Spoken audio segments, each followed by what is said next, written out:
ようこそ、私のカウコちゃんたち。Hello, shorthorns. Welcome back to the place between here and there. I've returned with yet another speed draw video, showing you another one of my original characters. But I wanted to try something different moving forward with these. A scribbly mastermind friend of mine suggested that instead of just sharing the character songs that my music men and I made together for each of these characters, I should try explaining how these unique, curious creatures came to me.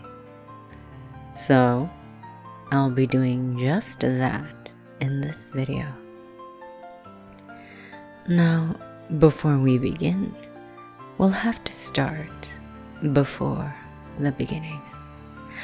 Not many know this, but each and every one of my original characters is actually a depiction of someone or something I've met in one of my many dreams.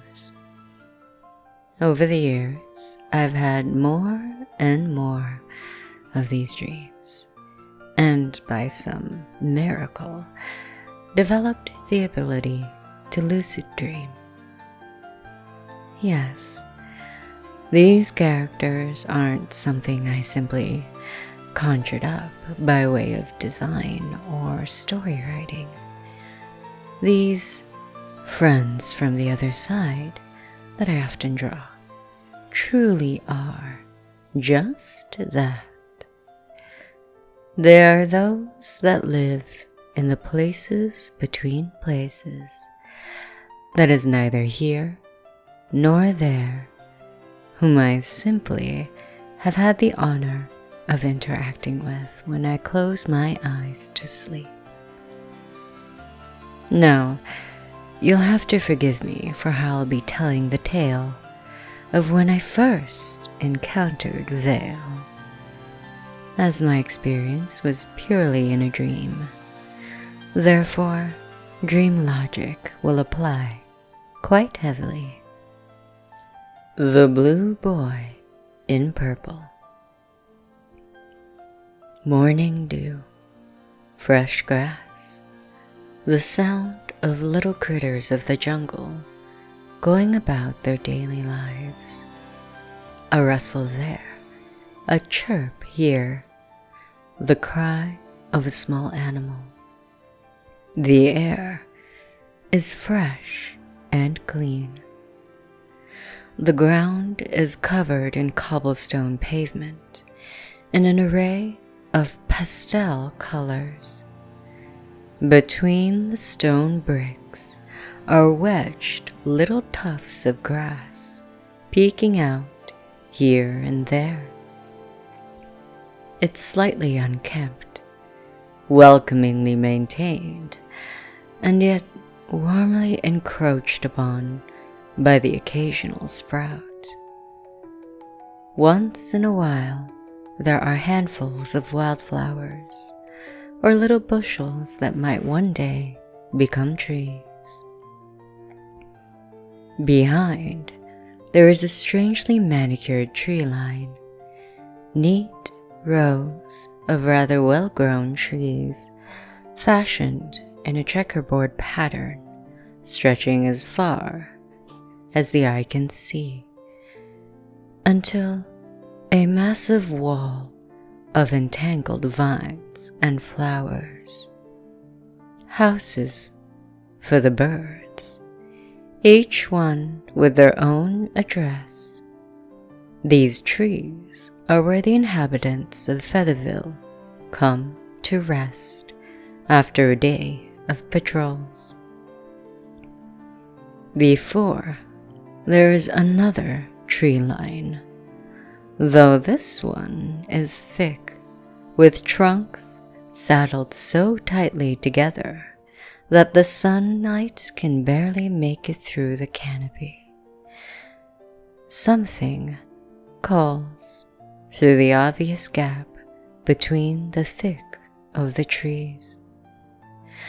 A gentle tune of the morning. Somehow, the song's name is obvious. Silvervale Moon Serenade. The path forward is nothing but grass and wildflowers. The clutch of trees is thick, but it is not so deep as to make one feel lost. It opens up to a rather sizable outcrop. There's a building decorated with the flourish of a wedding cake. Or rather, if a cake were to look like a building. Pastel blues and seafoam swirls decorate the exterior like icing. A lone, icy mermaid statue stands guard before the door. The tune drifting out of the structure changes as the sign on the building's stained glass door swings in the gentle morning breeze. Mystic Lotus Reverie is the name of the new song. White sand, turquoise waves, a twilight sky, and a tall, dark pumice stone castle. That is what is depicted on the cafe's glass door. Café Ciel, the sign reads.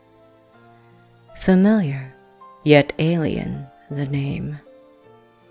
No bell chimes as the door swings open toward the inside. The cafe is quiet. The soft sound of trickling water tickles the air. A small waterway travels all around the space. From the ceiling, it crisscrosses along the walls, parts of it made of bamboo that dangles in front of the windows. All around are balls of color, buds sprouting from the grassy floor. Tall, thin stalks hold up slabs of tree trunks all around. It's strangely quiet, too quiet. It should be busy with the sound of children's laughter and squeals of delight. There's a shimmer in the air, a butterfly, bluer than the midday sky. Then another, and another. An entire flock swirls in the confines of the small cafe, all around and around and around. It's dizzying, enchanting. The sound of their fluttering wings is like what the flapping of an angel's feathers should feel like. I reserved this morning just for you. The voice is like raw honey, sweet, with the dusty aftertaste of pollen, thick with memories of many blossoms. There's a young man, tall as about 7 of his own head. He has no limbs. His arms and the apron around his waist melt into the flock of surrounding butterflies. He is the butterflies, and they are him. Valles, the owner of the grand but peaceful cafe. His beige vest is held together by thick string.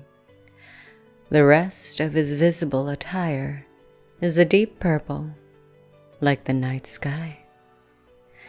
He has blonde hair, yet there is something about the way his cream gold strands shimmer that seem off.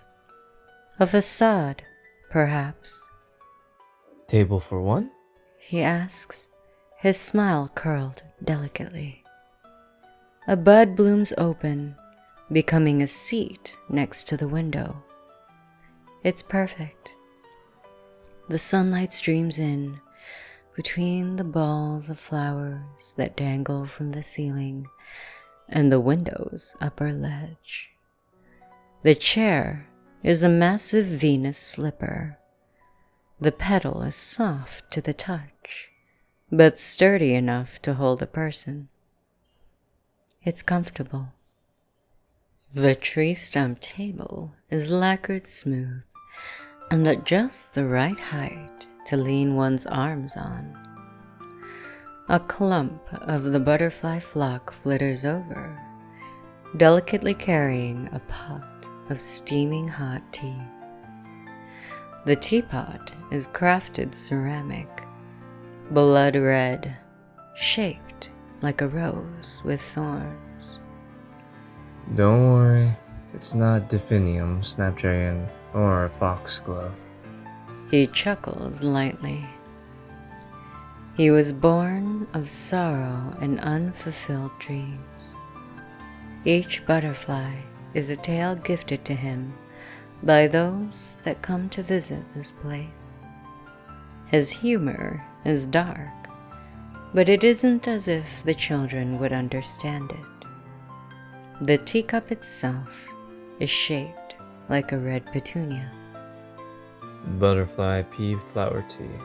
Vale hums as the hot, blue, herbal brew is poured into the crimson cup.